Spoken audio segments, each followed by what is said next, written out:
Kembali ke tahun 1970 dan menjadi ibu tiri yang kejam. Bab 31. Kata-kata Lu Mingliang membuat wajah Liu Sanjin memucat. Ia sudah tidak menyukai si brengsek kecil ini sejak ia datang ke keluarga Lu.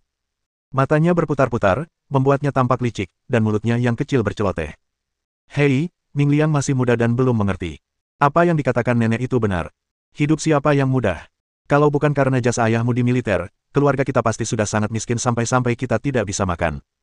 Tapi, paman dan kakek ketiga saya masih bekerja, paman keempat saya penjaga gudang, dan paman kedua saya masih bisa bekerja. Mereka pasti tidak bisa memenuhi kebutuhan hidup, kan? Liu Sanjin. Orang ini begitu marah sampai kepalanya pusing. Xiao Meng sudah datang, bibi ketiga, tolong cepat baca suratnya. Hari sudah mulai malam. Kulihat makan malam sudah siap di rumah. Benar, Zhenping seorang prajurit, dan Xiao Meng tidak mungkin sepenuhnya bodoh. Oh, paman dan bibinya tidak bisa membaca, jadi percuma saja mereka membaca. Aku pulang dulu. Aku masih harus mengambil air untuk keluarga. Bibi ketiga, tolong jangan bahas Xiao Meng lagi. Bibi sudah memperlakukannya seperti putrimu sendiri. Apa bibi tidak kasihan kalau kesehatannya sedang tidak baik? Kita bicarakan baik-baik. Liu Sanjin memperhatikan beberapa orang pergi tak lama kemudian, dan ia merasa sangat kesal. Biasanya, ia selalu dipuji dan dikasihani apapun yang terjadi. Tapi hari ini, kedua anak ini dan si Jalang Shen Meng hanya mengucapkan beberapa patah kata sembarangan, dan itu menjadi kesalahannya. Mereka semua hanya sekelompok orang yang mencoba meredakan situasi. Saya bisa membaca. Saya sudah mengikuti kelas literasi.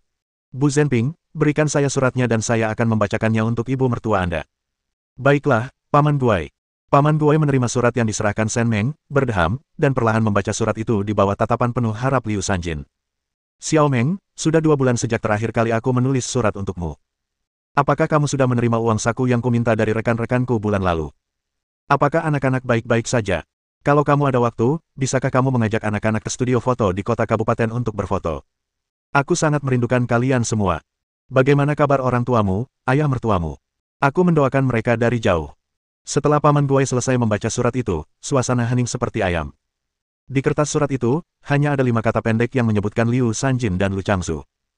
Hal ini membuat banyak orang bertanya-tanya. Meskipun Lu Zhenping berwajah dingin, ia sangat hangat.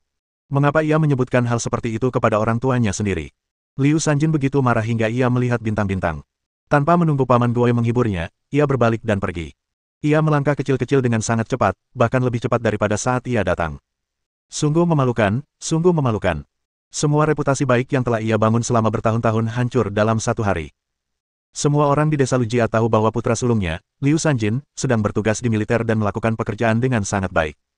Ia menerima tunjangan bulanan dan memberikannya kepada orang tuanya untuk masa pensiun mereka bahkan sebelum keluarga itu berpisah. Semua orang tua, laki-laki dan perempuan seusianya merasa iri padanya akhir-akhir ini, tetapi surat hari ini bagaikan tamparan di wajah, keras dan tajam. Liu Sanjin kembali ke kamar dan naik ke kang tanpa makan malam. Ia meraih selimut di tangannya dan bergumam diam-diam bahwa pasti Shen Meng, si jalang kecil itu, yang mengirim surat kepada putranya dan memprovokasi hubungan mereka.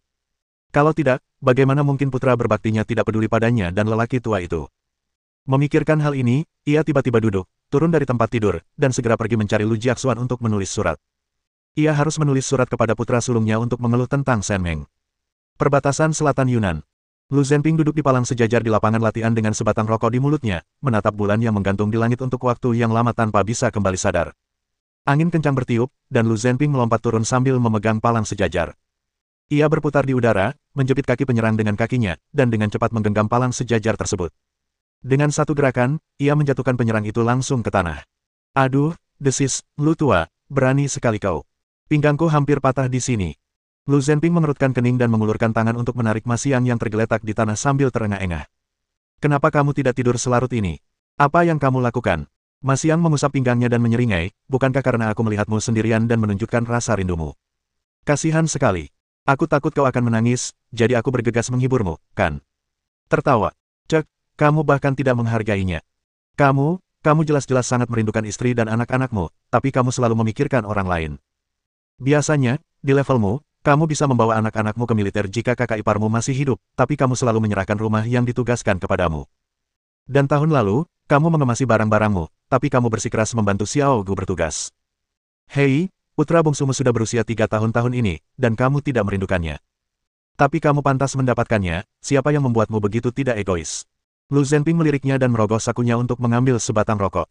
Setelah mengeluarkan kotak rokok, ia menggosoknya dengan kuat. Masiang, yang sedang mengejeknya, tertawa 2 kali. Ada apa? Rokokmu habis. Kenapa tidak bilang dari tadi? Aku masih punya. Apa kamu sudah memberikan uang sakumu lagi? Kamu bilang sudah. Kamu punya keluarga yang harus dinafkahi. Berapa usia istrimu saat menikah denganmu? Seorang wanita membesarkan 3 anak setelah menikah dan hamil. Sekarang dia punya 4. Kamu tidak ada di sini saat adik iparmu hamil. Katakan padaku, bukankah mudah baginya? Dia sungguh malang menikah dengan orang yang tidak peduli sepertimu. Lu Zhenping mendengarkan perkataan Ma Xiang dan jarang membantah. Mengingat kembali saat Shen Meng menikah dengannya, mata Shen Meng berputar-putar dan sekilas ia tahu bahwa Shen Meng adalah gadis yang bijaksana. Ia telah berada di ketentaraan selama bertahun-tahun, menghadapi misi berbahaya dan musuh yang licik. Ia tidak tahu berapa banyak hal yang telah ia alami. Bagaimana mungkin ia tidak melihat pikiran-pikiran kecil itu? Namun, Shen Meng cerdas dan cantik, dan orang tua serta saudara laki-lakinya sangat baik. Ketika ia menikah, ia melihat anak-anak Ming yang rukun dengan ayah mertua dan ibu mertuanya. Ia melihat mereka adalah pasangan tua yang sangat baik. Ia berpikir anak-anak yang dibesarkan oleh keluarga seperti itu tidak akan terlalu buruk. Setelah bertahun-tahun menikah, Shen Meng pasti sangat menderita. Setiap kali ibunya dan orang lain mengiriminya surat yang berisi keburukan istri dan anak-anaknya, ia tidak pernah mempercayainya. Dia tahu persis orang seperti apa orang tuanya. Dari surat yang dikirim Lu Changhong, dia tahu secara kasar bahwa meskipun istrinya terlihat pintar, dia sebenarnya bodoh. Dia ditipu oleh ibunya dan penglihatannya buruk. Dia mungkin tidak bisa membedakan yang benar dan yang salah sekarang. Kau benar, kakak iparmu sudah bekerja keras. Aku tidak akan mengizinkan siapapun mengambil cuti tahun ini. Tapi jangan pikir aku tidak tahu. Bulan ini, kau dan Chen Tua mengirim barang ke rumahku lagi. Jangan kirim lagi lain kali. Kau juga tidak kaya. Istri dan anak-anakmu sedang bertugas di militer, dan uangmu sangat sedikit. Jaga dirimu baik-baik dan jangan khawatirkan aku. Mendengarnya mengatakan ini, Ma Xiang menghela napas lega. Ia menyingkirkan tatapan nakalnya, menatap Lu Zhenping dengan serius, dan berkata, Komandan Regu Tua, jangan selalu memikirkan hal-hal tertentu. Kita sedang berjuang membela negara. Akan ada pengorbanan, darah, dan keringat akan tertumpah. Ini tak terelakkan. Kau tidak bisa menyelamatkan semua orang. Komandan Regu Tua, jangan terlalu membebani pundakmu. Lu Zhenping menatapnya sejenak, mengangkat tangannya dan memukul bahunya 2 kali. Oke, Kamerat Laoma. Ayo, ikuti aku dan lari beberapa langkah. Kita lari 1000 meter tanpa beban. Kita lihat siapa yang tercepat. Pergi. Ma Xiang lari tanpa menunggu perintahnya. Kau mempermainkanku, orang tua. Lu Zhenping mengikutinya dari dekat. Kedua pria itu belum berlari jauh ketika seorang prajurit patroli yang tak jauh dari sana menyorotkan senter ke arah mereka. Kedua pria itu, seorang wakil komandan resimen dan seorang kepala staf, melarikan diri dengan panik. Bab 32. Yunnan Selatan tidak damai, dan Lu Zhenping hampir tidak punya waktu untuk beristirahat. Suatu hari, begitu ia keluar dari tempat latihan, ia melihat seorang petugas berlari ke arahnya sambil membawa sepucuk surat. Lu Tuan, suratmu. Lu Zhenping mengangkat alisnya setelah menerimanya. Ini adalah surat ketiga dari rumah yang diterimanya bulan ini. Biasanya, mereka tidak akan pernah menerima surat sesering ini. Orang tuanya hanya akan menulis surat kepadanya ketika ada sesuatu yang terjadi di rumah. Sedangkan istrinya, wajar saja jika ia hanya menerima surat setiap 6 bulan sekali. Setelah membuka dan membaca surat itu, Lu Zhenping merasa sangat tertarik. Ia bertanya-tanya kapan istrinya tiba-tiba menjadi begitu pintar sehingga bisa melawan. Ia merasa sangat puas menyaksikannya. Seluruh halaman surat itu hampir seluruhnya diisi dengan tuduhan ibunya terhadap Shen Meng sebagai orang yang tidak berbakti, tidak patuh, menahan uang pensiun dan kupon makanan, mengatakan bahwa kehidupan di rumah sulit, dan lain kali dia mengirim sesuatu atau mentransfer uang, dia sebaiknya langsung menuliskan namanya saja. Surat itu diakhiri dengan Lu Jiaxuan yang menyebutkannya lagi, memintanya untuk membantu menyambut orang-orang di Komite Revolusi di kampung halamannya dan mengizinkannya bertugas sebagai perwira di sana. Setelah Lu Zhenping selesai membacanya, ia memasukkannya kembali ke dalam amplop. Setelah kembali ke kantor, ia menggabungkannya dengan surat sebelumnya. Setelah memikirkannya berulang kali, ia mengambil pena dan menulis surat untuk Lu Changhong. Ia sangat penasaran dengan kemampuan Shen Meng untuk melawan, tetapi ia juga mengkhawatirkan anak-anaknya. Ketika meninggalkan rumah, ia berpesan kepada Shen Meng, baik secara tersurat maupun tersirat, untuk menjaga anak-anak dengan baik. Ia juga menyapa kedua tetua keluarga Shen. Mertuanya adalah orang-orang yang bijaksana dan bersedia berkunjung sesekali. Lu Changhong ada di desa, kedua tetua keluarga Shen ada di luar, dan ia juga menyapa komune dan pemerintah kabupaten. Ia telah mengatur segalanya sebaik mungkin, dan dulu berpikir semuanya akan berjalan lancar. Namun, sejak ia tahu akan menjadi seorang ayah, ia menyadari bahwa semua pengaturan itu tidak dapat memberinya ketenangan pikiran. Kegelisahan ini membuatnya merasa bersalah terhadap anak-anak Mingyang. Tentu saja ada Shen Meng. Memikirkan Shen Meng, Lu Zhenping merasa sedikit aneh. Ia menggeledah laci dan menemukan sebatang rokok yang agak basah di celah antara laci. Ia menyalakannya dan menghisapnya, yang membuatnya terbatuk cukup lama. Aku mendengarmu batuk dari jauh. Di mana kau menemukan ini? Ini berjamur, dan kau masih menghisapnya. Ma Xiang menatapnya dengan jijik, mengulurkan tangan, dan melemparkan sesuatu ke arahnya. Lu Zhenping menangkapnya dan tertawa sambil memegangnya. Itu adalah sebatang rokok. Aku tidak rakus, tapi kalau kamu ngotot memberikannya, aku mau. Ia lalu membuka rokok itu, mengambil satu, dan mulai menghisapnya di samping rokok yang masih basah. Kamu ngapain? Aku lihat kamu kelihatan khawatir. Apa kamu khawatir sama orang-orang baru ini? Lu Zhenping menggelengkan kepalanya. Ia tidak mengkhawatirkan para rekrutan baru. Seharusnya ia mengkhawatirkan para pemimpin regu dan komandan batalion yang melatih para rekrutan baru. Sebagai wakil komandan resimen, ia seharusnya mengkhawatirkan hal-hal seperti itu. Apa gunanya orang-orang yang bertanggung jawab ketika ia harus mengambil alih? Tidak ada apa-apa, tertib. Tiba, kirim surat ini. Ya, Ma Xiang melihat surat itu ketika ia menyerahkannya. Surat itu dikirim ke kampung halamannya. Ia pasti merindukan rumah. Ia mendengar ada surat lagi dari kampung halamannya hari ini. Belum pernah terjadi situasi seperti ini sebelumnya. Mungkinkah terjadi sesuatu di rumah? Dia tidak berani bicara. Lu Zhenping sangat tertutup tentang urusan keluarganya dan jarang membicarakannya. Pertama kali dia meminta bantuan kepada rekan-rekannya adalah untuk mengadopsi Ming Yang dan yang lainnya. Diam-diam dia berpikir bahwa kehidupan di rumah akan sedikit sulit bulan ini. Jika Lu Tua mengalami kesulitan, dia bisa meminta bantuan uang dan tidak akan kehabisan uang ketika saatnya tiba. Lu Zhenping menyipitkan mata dan menggosok-gosok jari-jarinya, lalu menghisap rokoknya dalam-dalam, yang membuat mata dan alisnya tampak sedikit lebih dingin. Sudah waktunya untuk berpisah dari keluarga Lu. Shen Meng tidak tahu apa yang dipikirkan Lu Zhenping, tetapi jika dia tahu bahwa Lu Zhenping telah mengatur begitu banyak orang di sekelilingnya untuk membantu dan merawat mereka, itu hanya untuk membuat hidup mereka lebih nyaman dan anak-anak hidup lebih baik. Dia mungkin akan menunjuk dahi Lu Zhenping dan menepuknya keras sambil berkata, naif sekali, naif sekali. Aura kuat pria dan wanita bukanlah sesuatu yang bisa kamu, sebagai karakter pendukung, lawan. Itu hanya akan membuatmu offline lebih cepat dan lebih menyedihkan. Shen Meng bertemu Zhang Hongfa 2 hari yang lalu dan bercerita tentang pendidikan beberapa anak. Ia ingin meminta bantuan Lu Zhenping, tetapi ia bingung harus menyalurkan energinya kemana, dan kemudian kesempatan itu datang. Biaya kuliah 1 semester adalah 1 yuan 30 sen.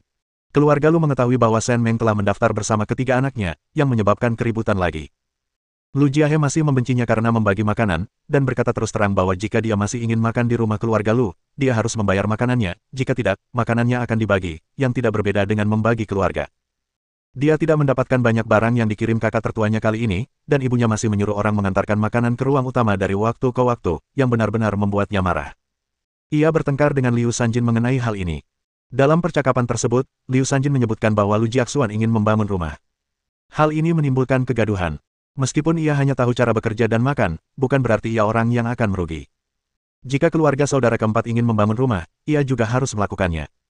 Keluarga Lu berada dalam kekacauan setiap hari, tetapi Shen Meng dan anak-anaknya semakin dekat. Yang paling dekat adalah Lu Mingfang dan Lu Mingkai.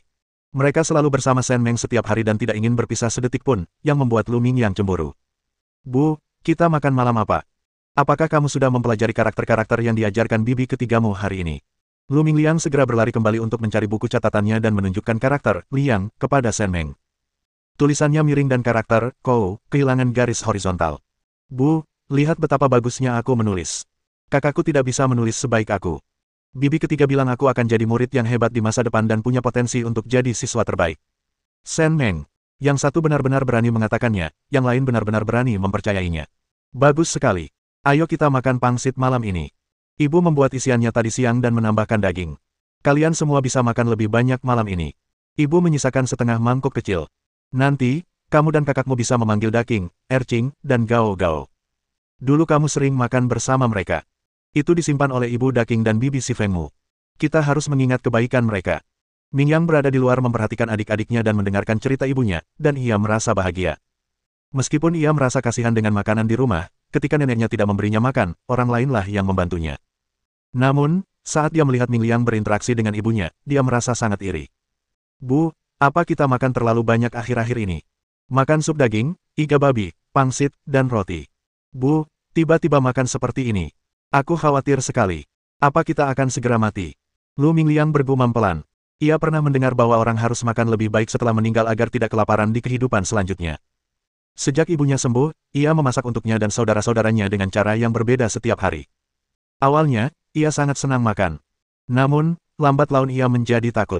Seorang lelaki tua di desa meninggal beberapa hari yang lalu. Sebelum meninggal, ia makan roti isi daging dari tepung terigu. Ia menangis sambil makan dan berkata bahwa ia tidak perlu menjadi hantu kelaparan di kehidupan selanjutnya. Sen Meng, ini. Harus saya akui, otak kita terkadang memang terlalu pintar. Bab 33. Adonan diremas dan digilas, isian disiapkan pagi-pagi sekali, dan kubis serta perut babi disiram minyak panas. Keempat anak berkumpul di meja rendah di dapur untuk menikmati aroma lezat yang tercium. Saat Sen Meng bekerja sebagai juru tulis, ia senang memasak di akhir pekan. Kini ia mulai menekuninya lagi dan perlahan-lahan menjadi cukup mahir. Bu, bolehkah Bibi Si Feng minta satu? Dulu dia diam-diam memasak telur untukku, kata Lu Mingkai setelah menelan ludah. Ming Fang takut ibunya akan sedih, jadi dia buru-buru berkata, pangsitnya sudah matang, Bu, makanlah dulu. Ibu belum pulih, dan harus bekerja setiap hari. Xiao Kai, benarkah? Sen Meng melirik Ming Fang. Konon, gadis-gadis itu seperti jaket katun kecil yang hangat dan penuh kasih sayang. Setengah bulan telah berlalu, dan apapun yang dilakukannya, ia masih memikirkan dirinya sendiri. Tidak apa-apa, Xiao Kai anak yang baik. Mengingat kebaikan Bibi Si Feng, ibu membuat 2 pangsit.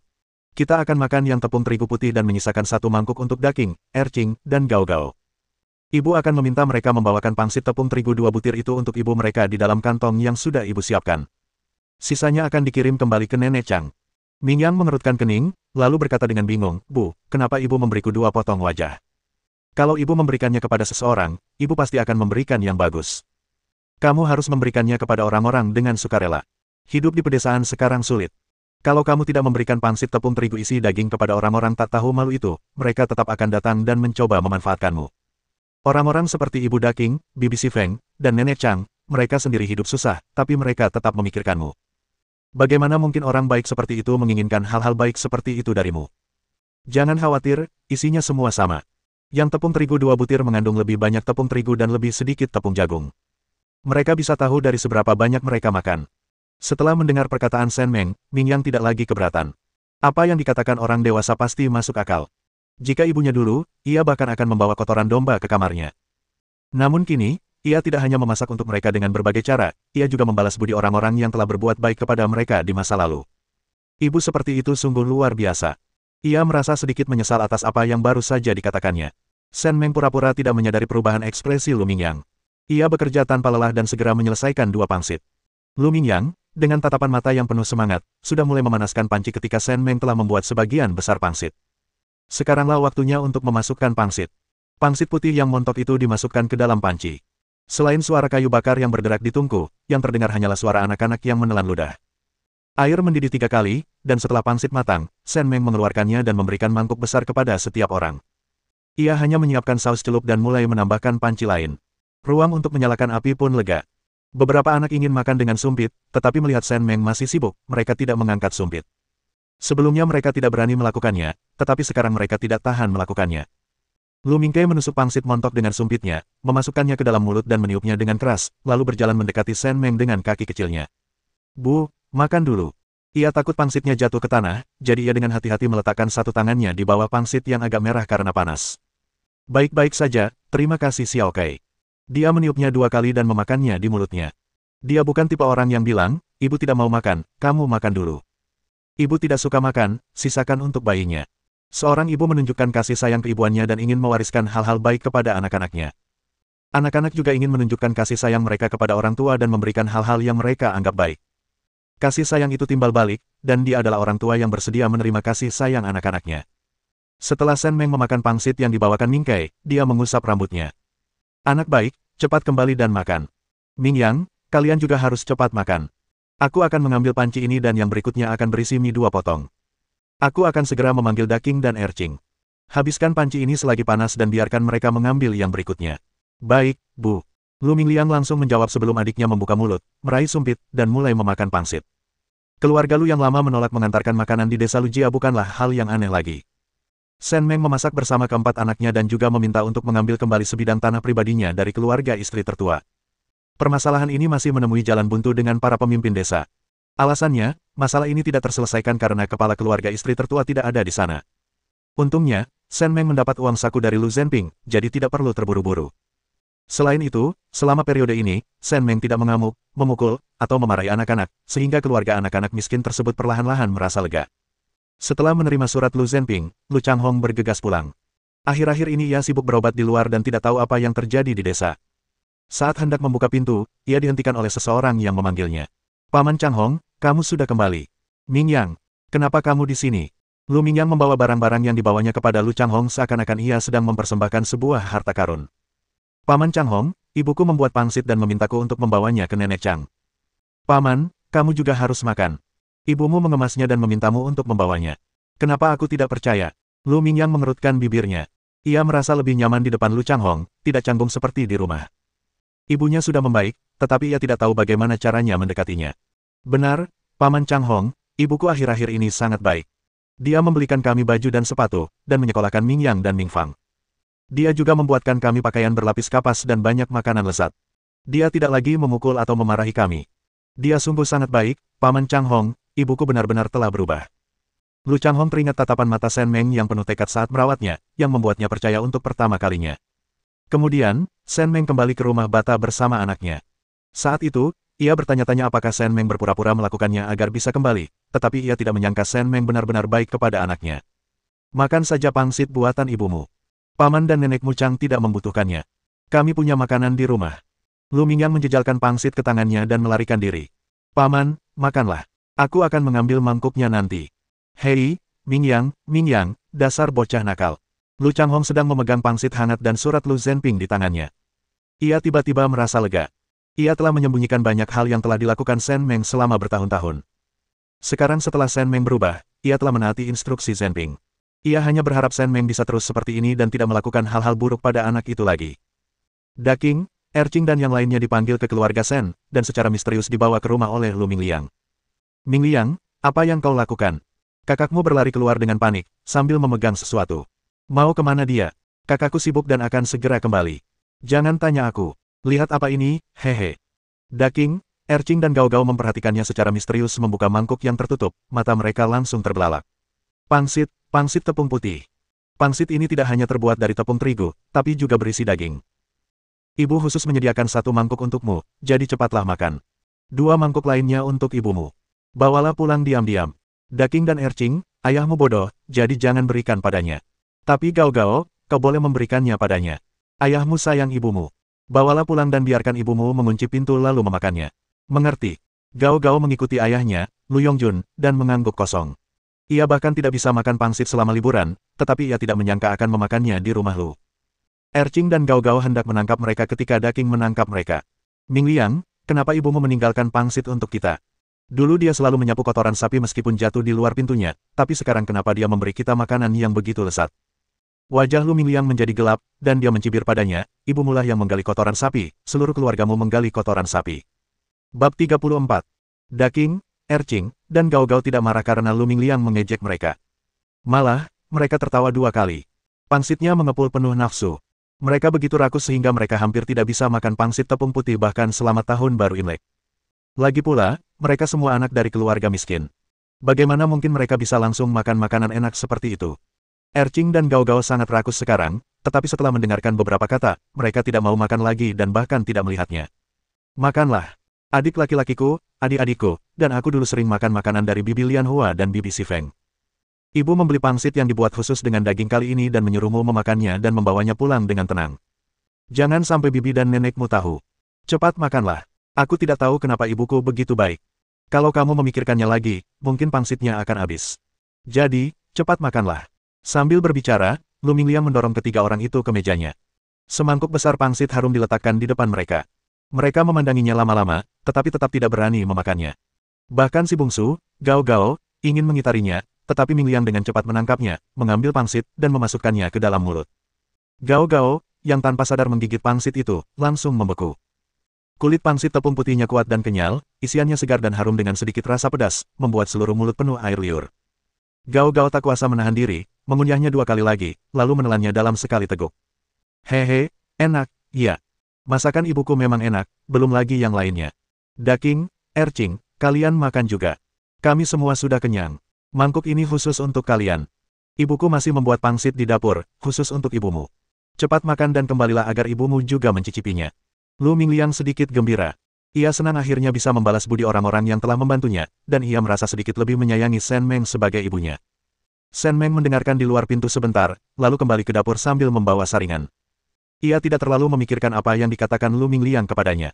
Mereka kini sudah cukup akrab, tetapi jika hubungan mereka bisa disebut dekat sebagai ibu dan anak, ia selalu merasa ada yang kurang. Ketika Xie Jinghao membawa Xiaogang, Shen Meng baru saja menyajikan semangkuk besar pangsit yang terbuat dari mie 2 butir. Ia meletakkan sisanya di piring hingga kering, menunggu Daking, Erqing, dan Gao Gao selesai makan pangsit agar ia bisa membawanya kembali untuk Lian Hua dan Si Feng. Jinghao, cepatlah kemari. Xiaogang, lihat pangsit buatan bibi. Makanlah selagi panas. Sausnya sudah matang. Kamu bisa memakannya bahkan jika kamu sedang hamil. Tidak apa-apa. Xie Jinghao merasa sedikit malu. Xiaogang akhir-akhir ini sering datang ke rumah Lu dan menjadi lebih berani. Ia tidak lagi takut pada Shen Meng seperti sebelumnya. Sebaliknya, ia selalu menantikan hari gelap agar bisa pergi ke rumah bibinya untuk makan makanan lezat. Kakak ipar, kenapa kau meninggalkan makanan untukku lagi? Aku sudah mengikutimu beberapa hari ini, makan bakpao, sup ikan, dan mie babi suwir. Aku bahkan belum selesai menyiapkan 2 set pakaian untuk anak-anak, tapi aku sudah makan banyak makananmu. Jangan bahas itu. Kamu sedang hamil, itu masalah besar. Kamu harus lebih banyak makan agar persalinanmu lancar. Xiaogang, makanlah sendiri. Terima kasih, Bibi. Setelah Xiaogang selesai berbicara, ia mengulurkan tangan kecilnya dan mengambil satu, lalu mulai memakannya dalam suapan-suapan kecil. Malam ini, nenek meminta bibinya yang kedua untuk membuat bubur jagung dan bakpao tepung 3 butir, tetapi ia dan ibunya tidak banyak makan. Pamannya yang kedua, bibinya yang kedua, pamannya yang keempat, dan bibinya yang keempat terlalu cepat mengayunkan sumpit mereka, sehingga ia tidak terlalu memperhatikan. Makanan sudah ada di mangkuk mereka masing-masing. Jika ia ingin makan sesuatu yang enak, ia hanya bisa berharap bibinya yang tertua akan sedikit memikirkan dirinya dan ibunya. Jinghao, makanlah. Aku juga sudah makan. Kau tidak bisa menyia-nyiakan kebaikanku setelah sibuk semalaman. Hai, terima kasih, kakak ipar. Xie Jinghao mengambil sumpit dengan air mata berlinang. Shen Meng menatapnya dan tersenyum. Xie Jinghao telah makan dengan baik selama setengah bulan terakhir dan kulitnya telah jauh lebih baik. Sebelumnya, ia kurus kering dan perutnya buncit, sungguh menakutkan. Dalam novel aslinya, akhir hidup Xie Jinghao tidak terlalu baik. Ia melahirkan seorang putri dan tubuhnya rusak. Ia tidak akan pernah bisa memiliki anak lagi. Putrinya membuat Liu Sanjin merasa tidak beruntung dan dipandang rendah sejak kecil. Xie Jinghao dan suaminya menghabiskan seluruh hidup mereka bertani di lahan seluas 2 hektar di pedesaan bersama Lu Jiaseng. Putra dan putri mereka tidak memiliki masa depan. Shen Meng tidak ingin melihatnya di masa depan, dan melihat betapa baiknya ia kepada anak-anaknya, ia ingin membantu. Sambil makan, Shen Meng merebus air panas, menambahkan air dingin, lalu pergi ke kamar untuk menjemput anak itu. Mata Lu Mingkai berbinar ketika Shen Meng masuk, tetapi ia mulai cemberut ketika melihat ekspresi Shen Meng. Bu, aku tidak mau mandi. Enggak, kalau kamu nggak mandi, tidur aja sama kakak laki-laki dan kakak laki-lakimu yang kedua. Kamu nggak boleh tidur sama ibu. Ibu nggak suka anak yang bau. Lu Mingfang sedang menulis. Setelah mendengar apa yang dikatakan Shen Meng, ia langsung mengangkat tangannya dan berkata, Bu, aku mau mandi. Aku bisa mandi sendiri sekarang. Aku tidak akan membiarkan ibu lelah. Aku bisa mandi dan tidur bersama ibu. Lu Mingkai, kakak, kamu hebat. Ayo pergi. Kamu sudah berguling-guling di tanah beberapa kali hari ini. Kamu tidak boleh naik tang kalau belum mandi. Shen Meng menggendong Lu Mingkai keluar pintu tanpa berkata apa-apa. Lu Mingfang menghela napas lega. Untungnya, ibunya mengizinkannya mandi sendiri. Kalau tidak, dia pasti akan digosok-gosok seperti ikan. Ketika Mingyang kembali, ia mendengar tangisan adiknya yang familiar lagi. Ia memutar bola matanya. Itu kan cuma mandi, sakitnya gimana? Kalau ibunya yang memandikannya, ia pasti tidak akan menangis. Di dapur, Lu Mingkai menutupi ibunya dengan air mata berlinang, wajahnya memerah dan kepalanya berpaling. Ibunya benar-benar menyebalkan. Ada juga bibisan dan adik laki-lakinya, Xiaogang, di sana. Ia menanggalkan pakaiannya. Jika ia tidak segera menutupi tubuhnya, ia akan terlihat. Shen Meng merasa penampilan kecilnya lucu, jadi dia cepat-cepat memakaikan baju dan sepatu kepadanya dan membiarkannya keluar. Daking dan Erqing menghabiskan pangsit mereka dan mengikuti Ming Liang ke dapur. Mereka bertiga terlalu malu untuk masuk. Daking mengerjap beberapa kali dan berbisik kepada Shen Meng yang masih sibuk, terima kasih, Bibi. Aku ingin berterima kasih padamu. Dulu aku menyimpan makananku sendiri untuk Ming Yang dan yang lainnya. Ini 2 porsi pangsit. Kau bisa membawanya pulang untuk ibumu sebelum gelap. Apa kau tahu aku melakukan ini diam-diam? Aku mengerti, Bibi. Kami akan segera kembali. Terima kasih. Daking memimpin kedua adik laki-lakinya dan berjalan 2 langkah keluar, lalu kembali. Ia memegang kepala kedua adik laki-lakinya dan membungkuk kepada Shen Meng. Wang Lianhua menggendong putrinya dan membujuknya untuk tidur, merasa sangat khawatir. Hari sudah larut malam, dan Daking serta Erqing belum kembali. Ia khawatir anak-anaknya telah berlari ke sungai, dan suaminya telah pergi bermain ke tempat lain. Ia benar-benar tidak dapat menemukannya ketika ia membutuhkannya. Daking dan Erqing mengirim Gao Gao ke dalam rumah dan segera kembali ke kamar mereka sendiri, lalu menutup pintu dengan suara, Bang. Kenapa kamu baru pulang sekarang, dan bawa adikmu? Jangan lakukan ini lain kali. Tidurlah. Bu, apa yang ibu lihat? Mata Wang Lianhua melebar dan mulutnya terbuka karena terkejut. Jiaozi, dari mana ini berasal? Bagaimana kamu bisa membawa pulang sesuatu yang begitu berharga? Bu, Ibu Mingyang membuat ini untukku dan saudara-saudaraku. Dia membawakannya untukmu setelah kami selesai memakannya. Dia bilang dia ingin berterima kasih padamu karena telah merawat Mingyang dan yang lainnya.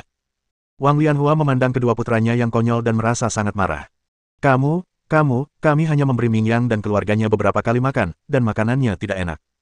Setiap kali, bibi mertuamu selalu mengejek kami. Bagaimana mungkin kami menerima barang-barang berharga seperti itu dari mereka? Daking, bagaimana mungkin kamu begitu bodoh makan dan mengambil barang-barang dari mereka? Daking dan Ercing sangat panik. Ibunya tidak pernah seketat ini padanya. Anak perempuan, bibiku yang bersikeras memberikannya padamu. Dia juga berpesan agar kau memakannya selagi panas, jangan sampai nenek dan yang lainnya tahu, dan jangan berikan juga pada ayah. Daking tidak berani berbicara keras. Dinding punya telinga, dan orang lain akan mendengarnya jika dia tidak hati-hati. Bab 35. Hal yang sama terjadi pada Si Feng. Ia tidak banyak bicara dengan Shen Meng selama ini. Ketika putranya pergi bermain, ia malah memberinya sekantong pangsit. Gao Gao mengulangi kata-kata Ming Liang. Pasangan itu sangat bahagia. Mereka tahu dalam hati bahwa Shen Meng telah benar-benar berubah menjadi lebih baik dan akan menjalani kehidupan yang stabil di masa depan. Tuan, istri Zhenping membesarkan 4 anak sendirian. Bibi ketiga tidak sebaik yang dikatakan orang. Kalau Tuan sedang tidak sibuk, Tuan bisa membawakan kayu bakar dan air. Itu juga membantu Zhenping, kan? Lu Yongjun mengangguk berulang kali, mengambil pangsit dari Gao Gao, mengambil satu dan memberikannya kepada Si Feng. Oh, aku mengerti. Kamu makan dulu, bangunkan putrimu, dan biarkan dia makan 2 juga. Ibu Mingyang memberi kita begitu banyak, dan sekilas kita tahu itu untuk semua orang di keluarga kita. Cepatlah. Bagus. Sebuah pertemuan diadakan di tempat pengirikan. Panen musim gugur yang melimpah telah usai.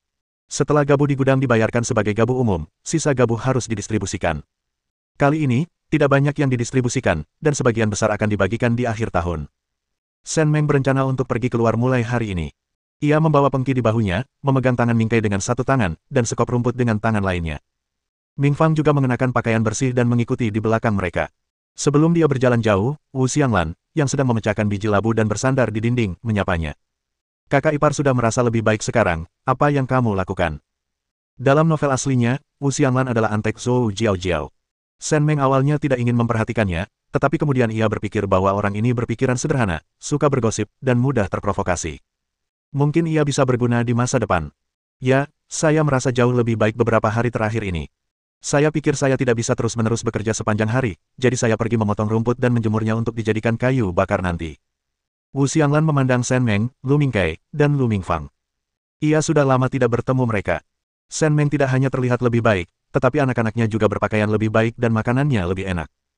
Ia teringat perkataan istri kakak keempatnya, bahwa kakak iparnya berpura-pura menjadi babi untuk memakan harimau, dan sengaja ingin mengambil rumah bata itu dan menempati barang-barang yang dikirim kakak tertuanya nanti. Kakak ipar, aku sangat sibuk akhir-akhir ini sehingga tidak punya waktu untuk mengunjungimu. Jangan khawatir, kakak ipar. Itu tidak mungkin. Kamu harus pergi bekerja setiap hari dan mengurus anak-anak sepulang kerja. Mereka semua keluarga, jadi apa yang perlu dikejutkan? Xianglan, kenapa kamu tidak pergi bekerja hari ini? Wu Xianglan berkata kepada Shen Meng dengan geli, kakak ipar, kau tidak tahu. Pagi ini, keluarga bibi kedua bertengkar. Pertengkaran itu serius. Bibi kedua menangkap kakak Lianhua dan memukulinya. Otaknya seperti mau meledak. Daking dan Ercing sangat ketakutan sehingga mereka memeluk kakak mereka dan menangis sekeras-kerasnya. Kakak Yonggang bahkan tidak berusaha melindunginya. Dia bahkan membantu ibunya mengoper sapu. Hei, aku belum pernah melihat pria bersikap seperti ini sebelumnya. Shen Meng mengerutkan kening. Kenapa dia tidak percaya sama sekali? Jika pemukulan itu benar-benar parah, berita itu pasti sudah menyebar ke seluruh desa sejak lama. Kakak ipar, apa kau tidak dengar? Begini, bibi kedua memukuli dan memarahiku di balik pintu tertutup. Aku mendengarnya saat pergi memetik sayuran pagi-pagi sekali. Aku mencondongkan tubuh ke dinding dan melihatnya. Cek, dia dipukuli sampai tak dikenali. Kakak tertua dan istrinya bahkan menambah panas api dan memarahi kakak Lotus. Kami, kakak ipar, memiliki hubungan yang baik. Bukan hanya kami tidak punya dendam di masa lalu, tetapi hubungan antara ibu mertua dan menantu perempuan juga baik. Kakak ipar, apakah ada kakak tertua yang mengembalikan tiket kali ini? Semakin dingin cuacanya, semakin buruk perasaanku. Hehehe, kakak ipar, bolehkah kau meminjamkanku 2 tiket gula? Kakakmu yang tertua baru saja mengirim uang, tapi tidak ada yang lain. Gula di rumah kami habis. Lihat 2 anak ini, muka mereka pucat, mereka kelaparan. Ceritakan pada kakak iparmu kenapa Suster Lianhua dipukuli. Wu Xianglan sedikit kesal. Mengapa wanita ini begitu pelit sekarang? Bukan hanya dia tidak mau meminjamkan tiket, tetapi dia juga ingin mendengar gosip. Dia orang yang pelit, bahkan bulu-bulunya pun tidak mau dijarah. Itu putri kecil Wang Lianhua. Dia sedang makan pangsit yang terbuat dari tepung terigu 2 butir tadi pagi, dan bibinya, Zhao Jingwei, melihatnya. Bukankah dia bilang cabang kedua keluarga itu menyembunyikan makanan? Mereka bertengkar hebat. Shen Meng membuka mulutnya, dan Ming Fang di belakangnya meraih pakaiannya dengan tangan kecilnya. Ia melepaskan Ming Kei dan menepuknya pelan. Xianglan, karena kamu sibuk, aku tidak akan memotong rumput. Ming Kei, Ming Fang, ayo cepat. Hei, kakak ipar, kamu mau kemana? Kamu belum menjelaskan masalah permen itu. Wu Xianglan memanggil beberapa kali, tetapi Shen Meng tidak menoleh. Dengan geram, ia meludah ke tanah dan berkata, kamu berlari lebih cepat dari kelinci. Kamu sama sekali tidak terlihat sakit. Kamu jelas baik-baik saja. Kamu hanya berpura-pura seperti anjing. Shen Meng menarik kedua anak itu dan berlari menuju rumah Chen Zhaodi. Ia memberikan pangsit sebagai ucapan terima kasih kepada Wang Lianhua karena telah merawat anak-anak. Namun, jika tindakannya menyakiti orang lain, itu akan menjadi dosanya. Wang Lianhua terbaring di kang, mengerang dan merintih, sementara Chen Zhaodi berdiri di depan pintunya, melompat-lompat dan mengumpat. Bajingan rendahan, hantu bau tak berguna, bangsat, beraninya kau mencuri makanan dan uangku. Aku baru makan beberapa pangsit daging yang terbuat dari tepung terigu 2 butir seumur hidupku, dan kau berani membungkusnya diam-diam dan memakannya. Dan kau, seorang pecundang, punya banyak barang bagus tapi tidak memikirkan saudara-saudarimu, hanya ingin mengisi mulutmu sendiri. Apa ini yang bisa kau makan? Kau akan seperti air yang tumpah di masa depan. Kalau kau makan sesuap lagi makanan keluarga luku, kau sedang memanfaatkan keadaan. Aku menyuapimu makanan dan minuman lezat, tapi kau meniru ibumu yang menyebalkan di usia semuda ini. Kalau kau berani mencuri lagi, aku akan menghajarmu sampai mati, gadis kecil. Yao Yao gemetar ketakutan. Ia bersembunyi di pelukan kedua saudara laki-lakinya dan tak berani bicara. Daking dan Ercing menggertakkan gigi dan tak berani mengatakan dari mana mereka mendapatkannya dari Shen Meng. Ibu mereka dipukuli hingga hampir mati, tetapi ayah mereka pergi bekerja seolah-olah tidak terjadi apa-apa. Wah, Nek, jangan marah-marah lagi. Kami tahu kami salah. Pangsit-pangsit itu pemberian orang lain. Itu bukan makanan dan uang yang disembunyikan ibu. Dari mana ibu punya uangnya? Nek, jangan marah-marah lagi. Daking, kamu tidak mungkin salah paham. Kamu kan anak laki-laki, cucu keluarga Lu. Kamu tidak boleh seperti ibu dan adikmu. Lagi pula, mereka orang luar. Mereka orang luar. Siapa kamu? Apakah nama keluargamu Lu? Jika nama keluargamu bukan Lu, itu Zhao Jingwei. Bukankah kamu sendiri orang luar? Shen Meng mendengarkan di pintu sebentar. Semakin dia mendengarkan, semakin marah dia. Dia menendang pintu Chen Zhaodi hingga terbuka. Dengan bunyi, klang, yang keras, pintu kayu bobrok itu ditendang begitu keras sehingga separuhnya tergantung miring dan hampir jatuh ke tanah. Aduh, orang tuaku tersayang, aku takut sekali. Shen Meng, apa yang kalian lakukan di sini? Ini urusan keluargaku. Apa hubungannya dengan kalian? Kalian bahkan belum bereskan urusan kalian sendiri, dan kalian sudah datang ke rumah kami dan membuat masalah. Chen Zhaodi selalu meremehkan Shen Meng, berpikir bahwa Liu Sanjin, menantu perempuan tertua, sedang merencanakan sesuatu, terutama karena mereka semua adalah cucu dari keluarga Lu. Semua putra Liu Sanjin sangat berbakat. Lu Zhenping tidak hanya berprestasi di militer, tetapi bahkan Lu Jiaxuan, yang hidup sederhana, adalah seorang penjaga gudang di tim produksi. Ada banyak sekali orang di luar sana yang merasa mereka tidak sebanding dengan Liu Sanjin. Bibi kedua, aku di sini bukan untuk membuat masalah. Aku di sini untuk memperjuangkan keadilan. Suamiku seorang tentara, dan aku anggota keluarga militer. Ketika aku melihat sesuatu yang tidak adil, aku harus turun tangan. Ming Fang, panggil kepala desa dan direktur perempuan dan beritahu mereka bahwa ada yang melecehkan perempuan. Bibimu Lianhua akan dibunuh. Baiklah, Bu, aku akan segera pergi. Gadis kecil itu setuju dan berlari lebih cepat dari kelinci. Ia menghilang dalam sekejap. Chen Zhaodi berteriak tetapi tidak seorang pun menjawab, dia hanya bisa menatap Shen Meng dengan tajam. Apa yang kau lakukan di rumahku, dasar bodoh? Bab 36. Shen Meng memandangi penampilannya yang garang, tidak merasa takut, tetapi terlalu malas untuk berdebat dengannya. Ia mengelus dahinya dengan satu tangan dan mengusap jantungnya dengan tangan lainnya. Bibi kedua, kamu tidak bermaksud memarahi atau memukulku. Aku belum sehat. Kalau kondisiku memburuk atau aku meninggal di rumahmu, kamu tidak akan bisa menjelaskannya saat Zhenping kembali. Aku di sini bukan untuk ikut campur urusan orang lain hari ini. Kudengar Suster Lianhua dipukuli karena pangsit. Benarkah itu? Chen Zhaodi menggertakkan giginya karena marah, menepuk pahanya keras dengan kedua tangan, lalu menunjuk Shen Meng dan mulai mengumpat. Kamu bilang kamu nggak mau ngutuk, jadi jangan ngutuk. Kamu siapa? Kalau mau mati, mati aja. Kenapa kamu pura-pura ada di rumahku? Kamu masih mau Zhenping jelasin? Aku bakal hajar dia sampai dia nggak berani kentut. Keluar dari sini sama anak-anakmu. Kamu nggak ada kerjaan di sini.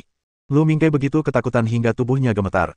Dulu, ketika mereka tidak punya makanan, Bibi Lianhua dan Bibi Sifeng akan meninggalkan makanan untuk mereka, dan nenek kedua serta bibi tertua akan memecahkan piring dan mangkuk serta berbicara kasar. Ia masih takut ketika melihat mereka sekarang, tetapi nenek kedua sedang memarahi ibunya, jadi ia tidak bisa mundur. Jangan kutuk ibuku. Kalau kau melakukannya, aku akan melawanmu sampai mati. Shen Meng menatap si kecil, yang begitu ketakutan hingga kakinya terbelah, tetapi ia tetap berdiri dengan gagah berani di hadapannya. Perasaan hangat mengalir di hatinya. Waktu yang mereka habiskan bersama sungguh berharga. Bajingan kecil tak tahu terima kasih, kau sudah makan banyak makanan di rumahku. Sekarang ibumu membuat masalah di sini, dan kau masih berusaha melindunginya. Dasar bajingan tak berperasaan, kau harus tetap bersama ibumu. Kalau kau berani mengemis makanan di rumahku lagi, akan kupatahkan kakimu. Wow, wanita tua ini sangat menakutkan, wow. Lu Mingkai kehilangan semangat juangnya. Setelah berbicara dengan berani, ia dimarahi oleh Chen Zhaodi. Ia berbalik, memeluk paha Shen Meng, dan menangis sekeras-kerasnya. Sebelum Shen Meng sempat menggendongnya, dua sosok melompat dari belakangnya, satu adalah Lu Mingliang dan yang lainnya adalah Lu Mingfang. Bu, apa ibu baik-baik saja? Mingliang ada di sini untuk melindungi ibu. Mingfang juga ada di sini. Kedua anak kecil itu berpegangan tangan dan mengelilinginya seperti anak ayam yang melindungi induknya. Mengapa kamu di sini? Jangan takut, Bu. Mingfang menabrakku dan adikku saat dia pergi mencari kepala desa. Adikku larinya cepat, dan dia anak tertua di keluarga kami. Dia pasti akan menemukan kepala desa dan direktur. Aku dan adikku di sini untuk melindungimu. Shen Meng. Menyentuh memang, tapi tak perlu dibesar-besarkan, dia sendiri bukan orang yang mudah diajak berurusan. Akan kukatakan lagi, aku di sini bukan untuk membuat masalah. Aku hanya ingin bertanya, apakah Suster Lianhua dipukuli karena pangsit? Ada apa? Apa kau tidak punya mulut? Tidak bisa bicara. Daking dan Erqing membuka mulut, tetapi tidak berani bicara. Si Feng, yang sedang menjaga Wang Lianhua di kamar, bergegas keluar. Ya, semua ini gara-gara pangsit, Kak Meng. Kak Meng juga punya banyak masalah di rumah. Maksud Kak Meng baik. Aku dan kakak iparku yang kedua bukan tipe yang suka ngomong sembarangan, jadi kami diam saja. Anak-anak juga bijaksana dan mereka juga menggertakkan gigi dan diam saja, takut merepotkan Kak Meng. Shen Meng mengangguk, melirik Lu Yonggang yang tidak ada hubungannya dengan itu, dan matanya sakit karena jijik. Tadi malam saya membuat semangkuk pangsit untuk anak-anak. Daking, Erqing, dan Gao Gao adalah anak-anak yang baik, dan mereka tahu cara memperlakukan sepupu mereka dengan baik. Ketika mereka bermain di rumah, saya memberikan masing-masing satu pangsit. Saya rasa Daking tidak tahan memakannya, jadi ia menyimpannya untuk Suster Lianhua, dan mengatakan bahwa ia sudah memakannya. Suster Lianhua adalah seorang ibu, jadi wajar saja ia ingin meninggalkan hal-hal baik untuk anak-anaknya. Yao Yao masih kecil, jadi ia langsung memakannya. Saya tidak tahu apakah Suster Jingwei, di usianya, belum pernah melihat hal-hal baik sebelumnya. Ia makan pangsit untuk anak itu, tetapi bagaimana mungkin ia menyebabkan pertengkaran di rumah dan memukuli seseorang seperti ini? Hei, kakak ipar, jangan ngomong begitu. Siapa yang tahu dari mana Yao Yao dapat pangsit pagi-pagi begini? Aku melakukan ini demi keluarga. Kalau Lianhua benar-benar menyembunyikan makanan dan uang, bukankah itu akan menyebabkan ketidakharmonisan dalam keluarga? Lagi pula, Yao Yao gadis yang tidak berperasaan sampai-sampai dia tidak tahu harus memberikan yang terbaik untuk ibu dulu. Ketika Zhao Jingwei mengatakan ini, ia memelototi Yao Yao dengan tatapan menghina. Anak itu memang pemalu, dan ia menyaksikan ibunya dipukuli dan dimarahi oleh nenek dan bibinya, bahkan ayahnya melontarkan sindiran kepadanya. Ia begitu ketakutan hingga tak bisa menangis. Kakak ipar, jangan keterlaluan. Yao Yao masih sangat muda. Kalau punya barang bagus, jangan diam-diam berikan ke anak-anakmu, ya. Sekalipun kamu marah sama kakak ipar Lian, kamu nggak bisa pukul dia sampai mati. Sekarang, apapun yang kamu bilang ke ibu, kakak ipar tetap dirugikan. Chen Zhaodi mengerutkan kening dan mulai memarahi si Feng. Kau pecundang. Kau hanya tahu cara menengahi ketika terjadi perkelahian. Kenapa kau tidak bilang kalau Shen Meng yang memberimu pangsit? Kau hanya melihat adik ipar keduamu dipukuli. Kau juga orang yang berhati hitam. Dan kau, kenapa kau membuat pangsit dengan benar? Kalau kau tidak memberikannya pada Daking, ini tidak akan terjadi. Kaulah yang membunuh istri adik kedua. Kau harus membayar ganti rugi. Kamu harus membayar ganti rugi. Ibu mertua dan menantu perempuan saling memandang, dan perhitungan di mata mereka hampir meluap. Lu Yonggang, yang sedari tadi diam, tiba-tiba berdiri dan meludahi Shen Meng. Jika Shen Meng tidak segera menghindar, dahak kental itu hampir mengenai celananya. Dasar wanita pembuat onar, kau sudah menghancurkan hidup keluargamu, dan sekarang kau mengacaukan hidup kami. Istriku terluka seperti ini, dan kalau kau tidak membayarku, aku tidak akan membiarkanmu meninggalkan rumah ini hari ini. Sekalipun kau menuntut komune, kami tetap benar. Beri aku 10 yuan untuk obat dan suplemennya. Cepat bayar. Shen Meng menatap bajingan ini dan sungguh tak bisa membayangkan bagaimana orang seperti itu bisa memiliki 3 anak yang manis, Daking, Erqing, dan Yao Yao. Keluarga Lu adalah keluarga besar. Mereka telah melahirkan Lu Zhenping, seorang pria berprestasi yang diakui, dan juga seorang tokoh utama pria. Namun, Shen Meng tidak menyangka akan ada sampah seperti itu di keluarga ini. Saya kira tidak mungkin makam leluhur itu berasap sepanjang waktu. Konyol sekali, Lu Yonggang. Kau minta uang padaku. Apa yang kau lakukan tadi? Bukankah kau hanya duduk di sana dengan paku di pantatmu? Kupikir kau kura-kura yang berhibernasi selama 10.000 tahun. Apakah Wang Lianhua istriku? Apakah Daking, Erqing, dan Yao Yao anak-anakku? Kau melihat istrimu dipukuli dan dimarahi, dan anak-anakmu diintimidasi, dan kau tidak berani berkata sepatah kata pun. Tapi kau berani minta uang padaku. Siapapun yang memukulmu, haruskah kau pergi menemuinya? Bukankah ibumu dan kakak iparmu baru saja memukulinya? Sudah sepantasnya kau pergi meminta uang agar kau bisa merawat istrimu dengan baik. Bajingan seksi, orang tua. Berhenti, biarkan aku melihat apa yang akan kau lakukan, teriak Guo Xiuqin, membuat Lu Yonggang ketakutan hingga ia menarik tangannya. Guo Xiuqin menghampiri Shen Meng, menatapnya dari atas ke bawah, mengangguk, lalu menatap Chen Zhaodi dan yang lainnya dan berkata, denganku di sini, aku tidak melihat siapapun yang berani memukul siapapun. Bab 37. Setelah Guo Xiuqin selesai berbicara, ia langsung pergi ke rumah Wang Lianhua. Guo Xiuqin adalah direktur perempuan desa Lujia. Ia pernah bersekolah dan menerima pendidikan dari organisasi tersebut. Yang terpenting, adik iparnya menikah dengan sepupu direktur Komite Revolusioner Komune. Meskipun hubungannya rumit, ia mampu. Sebagai perempuan yang menikah dari luar desa, ia mampu menjadi direktur departemen perempuan dan menerima tunjangan serta gaji setiap bulan. Ia tidak sepenuhnya tidak kompeten. Ia memang adil dalam perkataan dan perbuatannya, yang membuat penduduk desa sangat yakin. Shen Meng mengerjap beberapa kali dan akhirnya meneteskan air mata, tetapi air mata itu langsung mengering. Ia mendecak lidah dan menyerah menunjukkan kelemahannya, jadi ketika Guo Xiuqin keluar dari rumah Wang Lianhua, ia memasang wajah kesal. Kepala desa sedang sibuk membayar pajak gandum ke stasiun gandum, jadi saya datang ke sini hari ini. Ming Yang tidak menjelaskannya dengan jelas di jalan. Ada apa? Saudari Chen, tolong beritahu saya. Chen Zhaodi telah menjadi orang yang berani dan agresif selama bertahun-tahun, tetapi dia masih merasa gugup saat melihat Guo Xiuqin, yang usianya belasan tahun lebih muda darinya. Tidak ada yang serius. Wajar jika sebuah keluarga mengalami beberapa masalah. Siapa sangka Shen Meng begitu tidak berguna. Setelah mendengar tentang situasi Lianhua, dia sangat ketakutan sehingga mengirim Ming Yang untuk mencarimu. Sayang sekali kau harus pergi. Ini bukan masalah besar. Bibi kedua, bagaimana mungkin kau berbohong dengan mata terbuka, Direktur Guo, kau orang yang paling adil, dan kau tidak tahan kami para wanita ditindas. Ini bukan masyarakat lama, di mana perempuan ditindas di mana-mana. Dulu aku tidak berhasil, tetapi Daking dan Erqing merasa kasihan pada sepupu Ming Yang dan membantu anak-anak Ming Yangku. Setelah aku pulih, aku ingin berterima kasih kepada mereka, jadi aku membuat pangsit isi kol dan memberikannya kepada Daking dan Erqing. Hasilnya, Daking baik hati dan merasa kasihan pada ibunya, jadi dia mengambilnya kembali. Suster Lianhua tidak tahan memakannya dan memberikannya kepada Yao Yao. Tanpa diduga, Suster Jingli melihat mereka di pagi hari, dan panci itu meledak. Mereka mengatakan Suster Lianhua menyembunyikan makanan dan uang. Bibi kedua dan Suster Jingli memukuli mereka sampai mati, dan saudara Yonggang melakukan hal yang sama, menendang mereka beberapa kali. Si Feng tidak bisa menarik mereka sendirian. Suster Lianhua dipukuli dengan parah, dan anak-anak ketakutan setengah mati. Direktur, kau tidak bisa mengabaikannya begitu saja. Omong kosong. Aku, direkturnya, tidak melakukan itu. Aku tidak melakukan itu. Kakak keduaku sendiri yang melakukannya. Dia memukuli istrinya sendiri kapanpun dia mau. Itu tidak ada hubungannya denganku. Wajah Zhao Jingwei memucat karena cemas. Wajah Chen Zhaodi juga sangat buruk rupa. Awalnya ia ingin membodohi mereka dan membiarkan masalah ini berlalu, tetapi ia tidak menyangka Shen Meng, si pembuat onar ini, tidak ingin keluarga mereka hidup mudah, jadi ia mengungkapkan semuanya. Xiuqin, ini hanya masalah keluarga. Bukan masalah besar. Lotus akan baik-baik saja setelah berbaring selama 2 hari. Setelah tersanjung, Direktur Guo langsung menegakkan punggungnya. Shen Meng dulunya orang yang cerdas, dan ia memiliki hubungan yang baik dengannya. Lagi pula, suaminya adalah seorang komandan resimen di ketentaraan. Orang lain tidak mengetahuinya, tetapi ia tahu bahwa suaminya memegang kekuasaan. Selama ia memiliki hubungan yang baik dengan Shen Meng, jika ada yang punya anak laki-laki dan ingin bergabung dengan ketentaraan di masa depan, mereka bisa datang kepadanya untuk meminta bantuan. Kalau itu benar-benar hanya pertengkaran pasangan muda, tidak apa-apa, tapi kakak ipar, pergilah dan temui Lianhua. Kalau si Feng tidak ada di sana, dia mungkin sudah dipukuli sampai mati. Dia menantu keluarga Lumu, wanita yang melahirkan 3 anak untuk keluarga Lumu. Sekalipun dia tidak punya prestasi, dia telah bekerja keras. Kakak ipar, bukankah kau setiap hari membanggakan kemampuanmu mengurus beberapa menantu perempuan?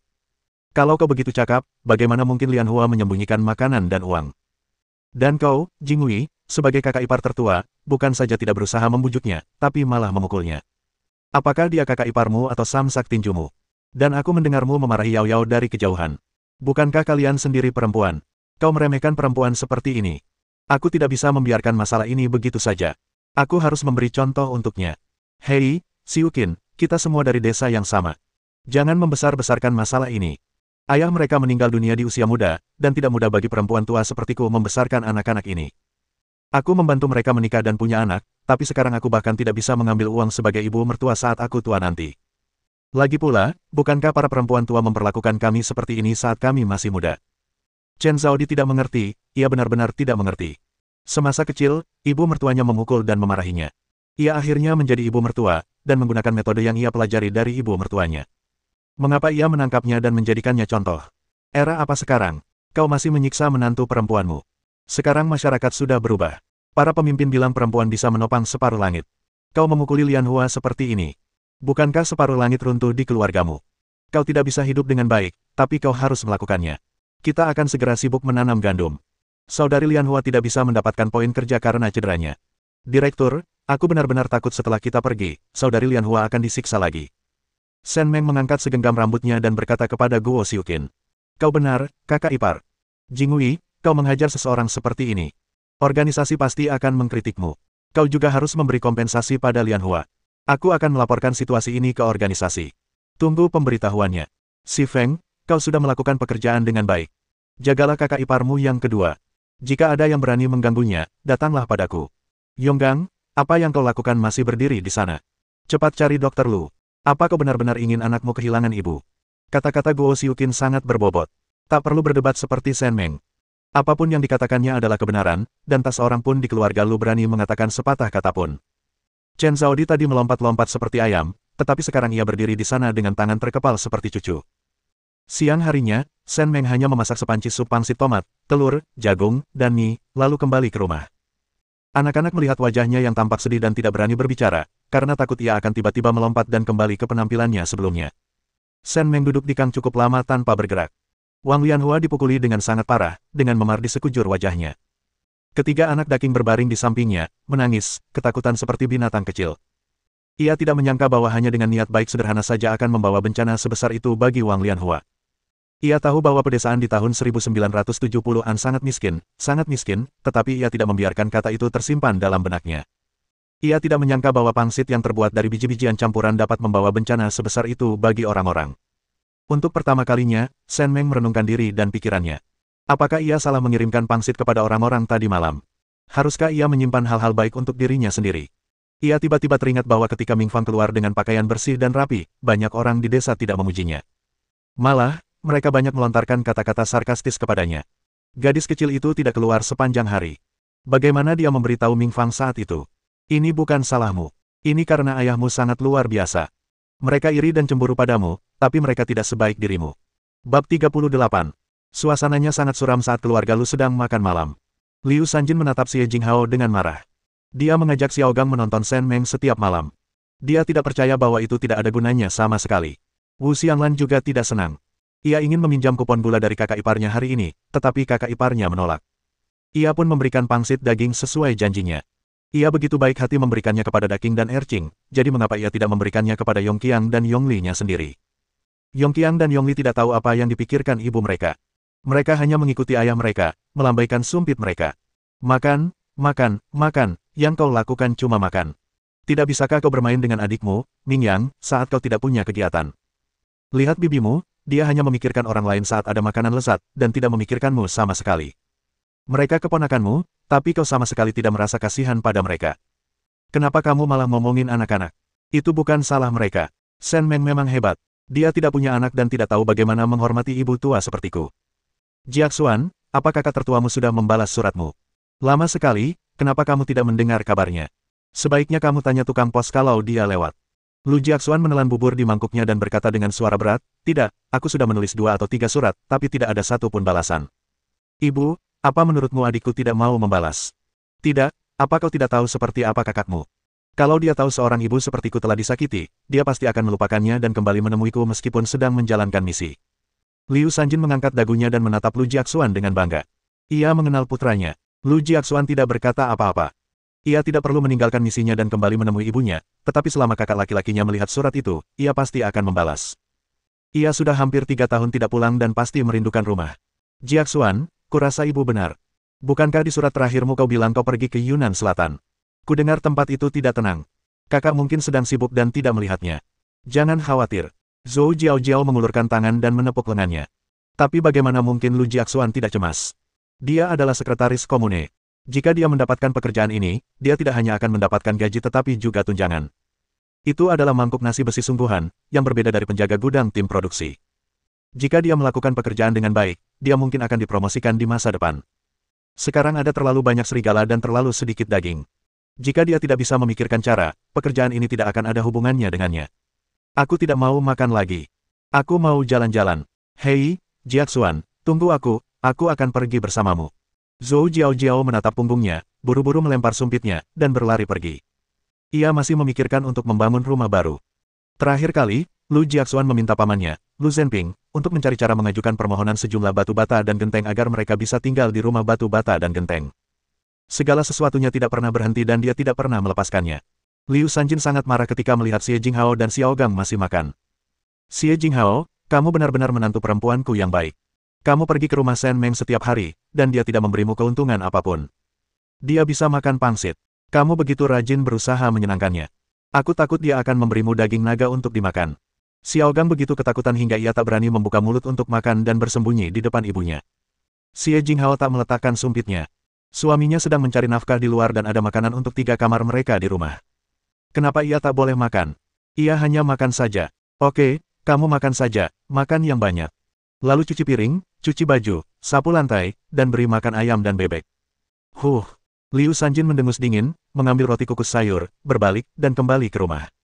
Setelah makan dan minum, Lu Jiahe berbalik dan pergi. Seharian ini, ia hanya membuat keributan, yang sungguh menyebalkan. Kamu ngapain? Kamu kerja seharian, dan kamu masih punya banyak energi. Kamu nggak tahu apa yang terjadi di luar, tapi kamu keluar setiap hari. Kalau ada yang nggak kenal kamu, mereka bakal ngangka kamu bakal ketemu setan. Lu Jiahe berhenti sejenak, berbalik, menunjuk Wu Xianglan, dan mengumpat, kau selalu saja cari masalah. Kapan kau bisa diam? Mendengarkanmu berisik seperti itu membuatku pusing. Aku mau mandi di sungai. Sekarang musim gugur. Dingin sekali mandi di sungai. Aku akan merebus air hangat untukmu. Ayah, kenapa terburu-buru? Wu Xianglan mengejarnya 2 langkah, lalu berbalik dan menertawakan Xie Jinghao yang terdiam. Jinghao, lihat saja. Giliranku mencuci piring dan baju hari ini, tapi karena ibu sudah bilang begitu, aku tidak akan berebut denganmu, hehe. Tidak apa-apa, kakak ipar, aku juga bisa. Melihatnya acuh tak acuh, Wu Xianglan tidak marah.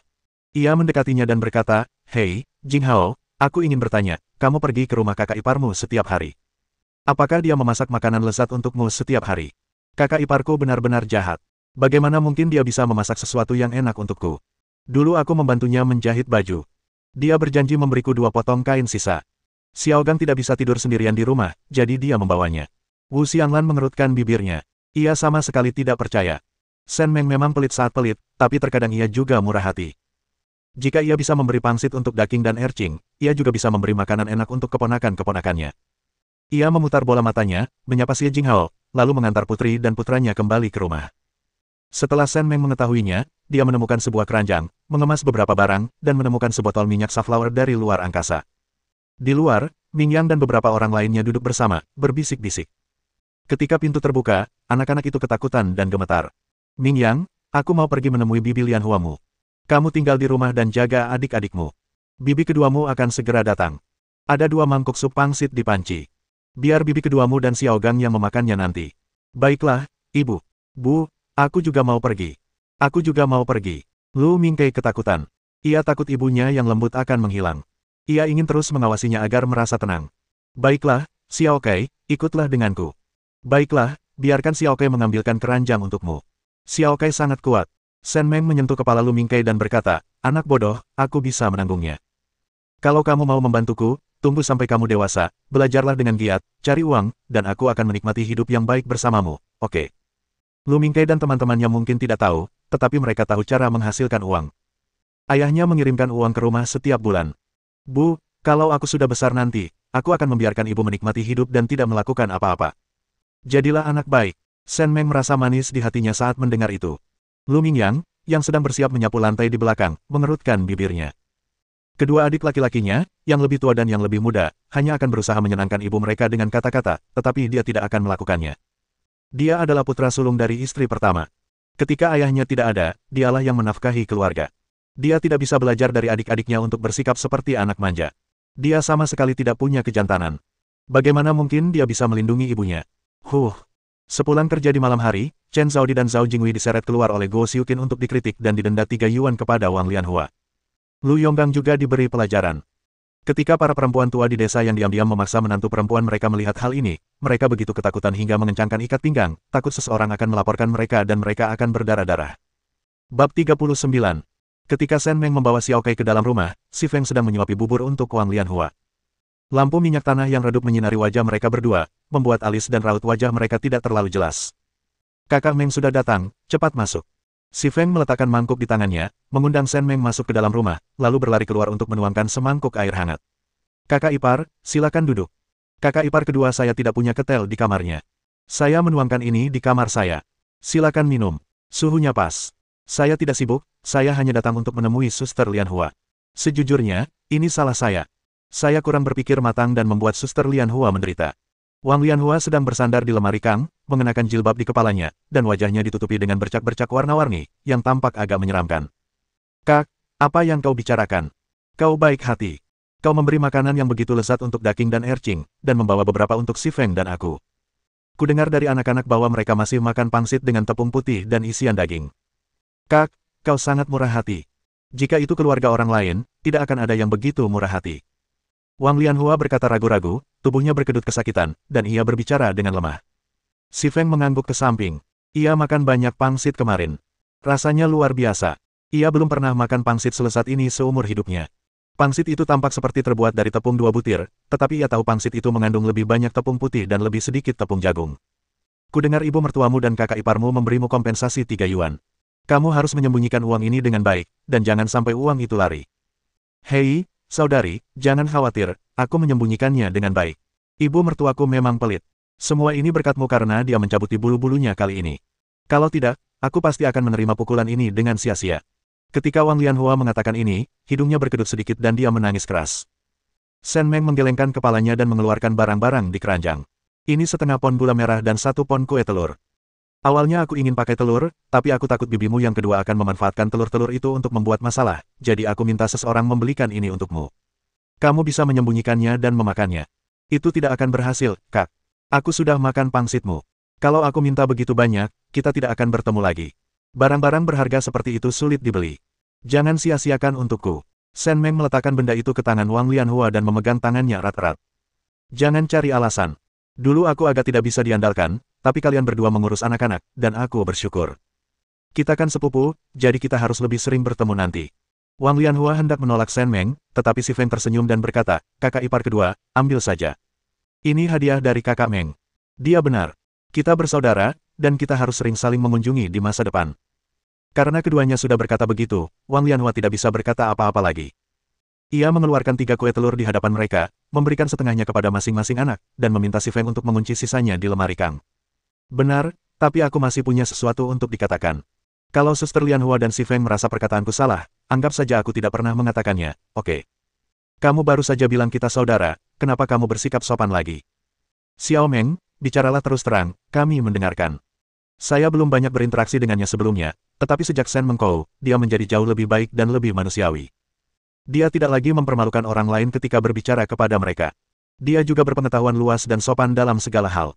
Jika Anda berteman dengan orang seperti itu, Anda pasti akan mendapatkan persahabatan seumur hidup. Kalau begitu aku akan jujur, kakak ipar Lianhua, bibi kedua bukanlah orang yang ingin kau dekati. Kalian berdua, sebagai menantu perempuan, tahu ini dalam hati, tapi Zhao Jingwei bisa akrab dengannya. Selain karena mereka berasal dari tempat yang sama, Zhao Jingwei bisa berdiri sendiri. Si Feng lebih baik darimu, kakak ipar, Daking dan Ercing sama-sama anak yang baik. Mereka laki-laki, dan keluarga lu tidak akan mempermalukan mereka, tapi Yao Yao perempuan. Dia ketakutan hari ini. Kakak ipar, ini bukan masalah kecil. Mereka tahu dalam hati mereka bahwa kau tidak menyembunyikan makanan atau uang. Mereka hanya berpikir kau mudah diganggu. Kalau kau masih punya sifat pemarah seperti ini, itu akan memengaruhi hidup Yao Yao. Kata-kata Shen Meng mengejutkan Si Feng dan Wang Lianhua. Mereka berdua menatap Yao Yao yang sedang meringkuk di samping sambil menonton Xiao Kai, Da King, dan Erqing bermain. Sepertinya Yao Yao tampak tertekan sejak keributan pagi itu, tanpa ekspresi di wajahnya, dan ia belum makan banyak saat makan siang. Wang Lianhua merasa sangat menyesal. Banyak orang datang menjenguknya sore ini, dan Si Feng sibuk menyapa dan merawatnya, jadi tak satu pun dari mereka menyadari keadaan Yao Yao. Terima kasih sudah mengingatkanku, aku tidak menyadarinya. Hei, sudah larut malam, kenapa ayah anak itu belum pulang? Kalau dia pulang, dia bisa. Apa lagi yang bisa kulakukan? Bisakah aku membantumu mengurus anak-anak? Kakak ipar kedua, kau sudah dipukuli seperti ini hari ini, dan kau masih belum sadar. Pantas saja orang-orang selalu bilang mereka yang terlibat kebingungan, tapi orang-orang di sekitar bisa melihat lebih jelas. Kakak ipar Meng benar. Kenapa kau begitu bingung? Itu karena suamimu tidak bisa diandalkan. Kakak ipar kedua berkeliaran kemana-mana setiap hari. Aku tidak tahu apa yang terjadi seharian ini. Kukatakan padamu, kalau kau berani memberi kakak ipar kedua makanan yang diberikan kakak ipar Meng, aku tidak akan peduli lagi padamu. Wang Lianhua sedikit malu dan berusaha tetap tenang tanpa berkata apa-apa.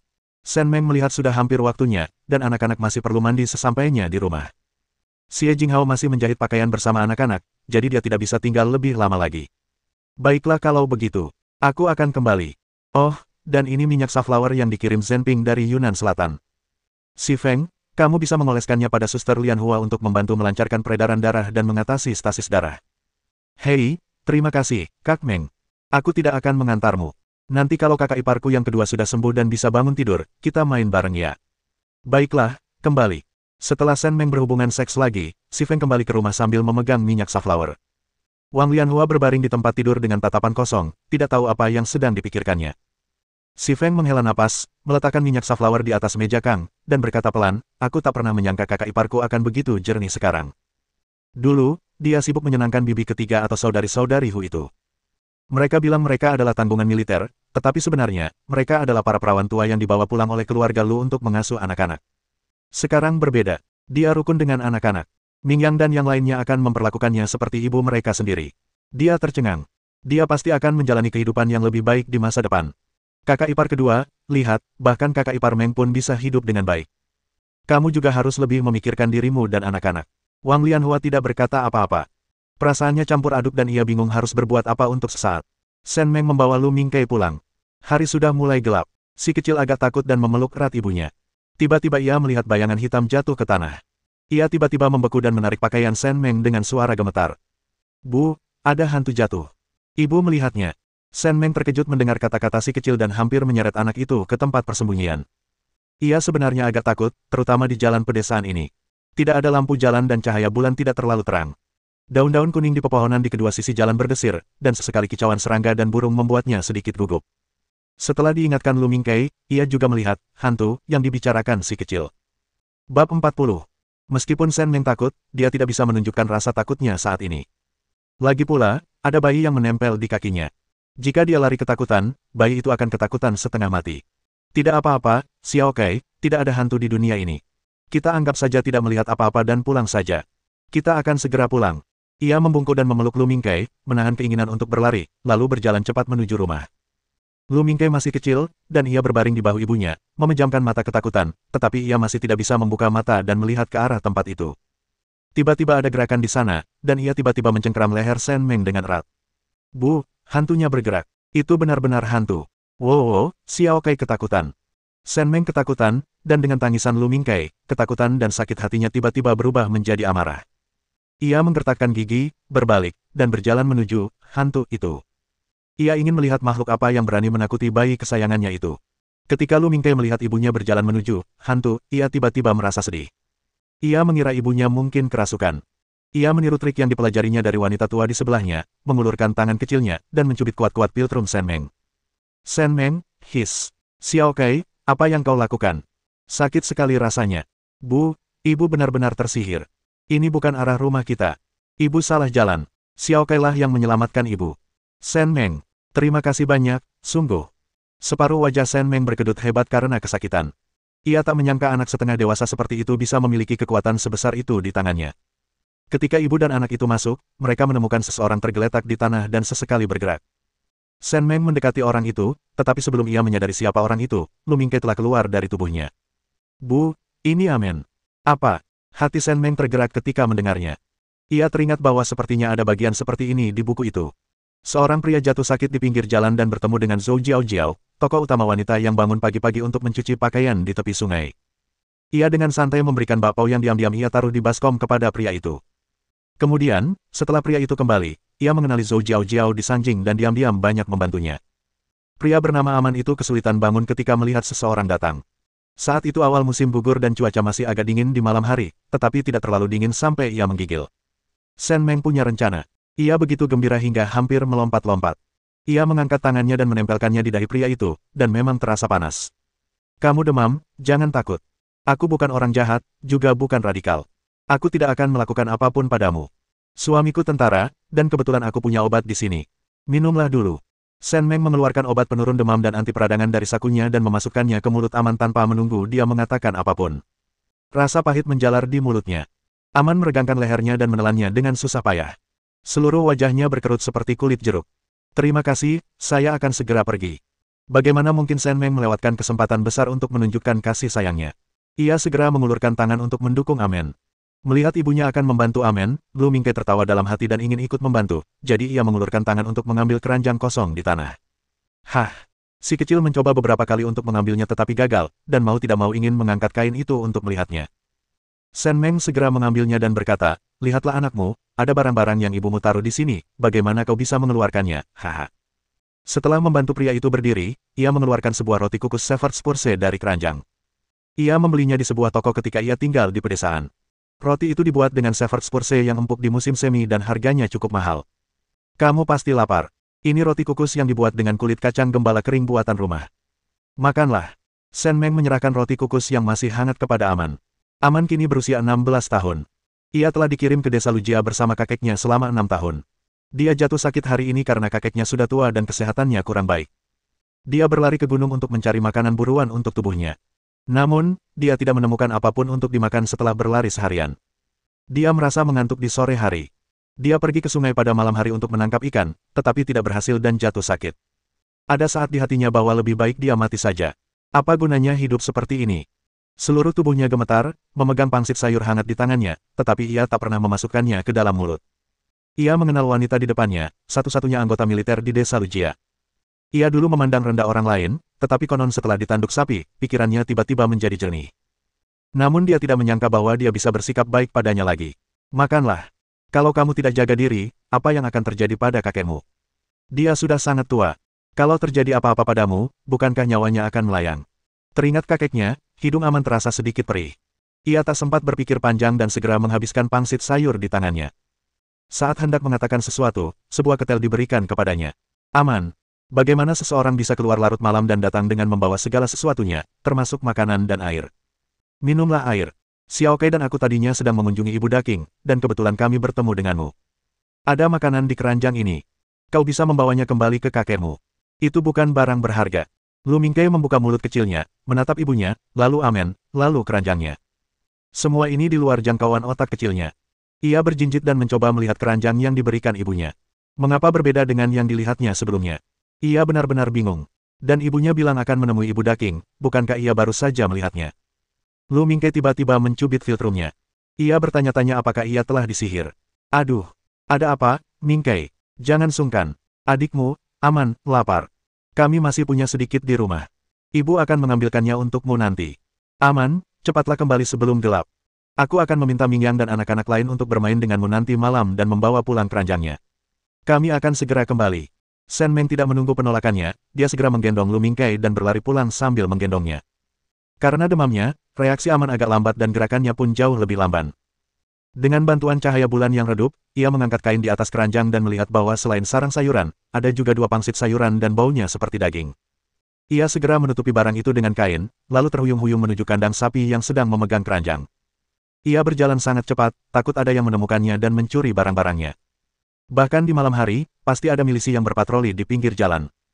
Jika ia ketahuan, mereka tidak akan membiarkannya pergi begitu saja. Shen Meng berlari kecil kembali ke rumah. Bahkan sebelum memasuki halaman, ia mendengar suara tegas Xie Jing. Kakak ipar kedua, cepatlah pergi sebelum kakak ipar tertua pulang. Kalau tidak, saat dia pulang, dia tidak akan sebaik dirimu. Bersambung.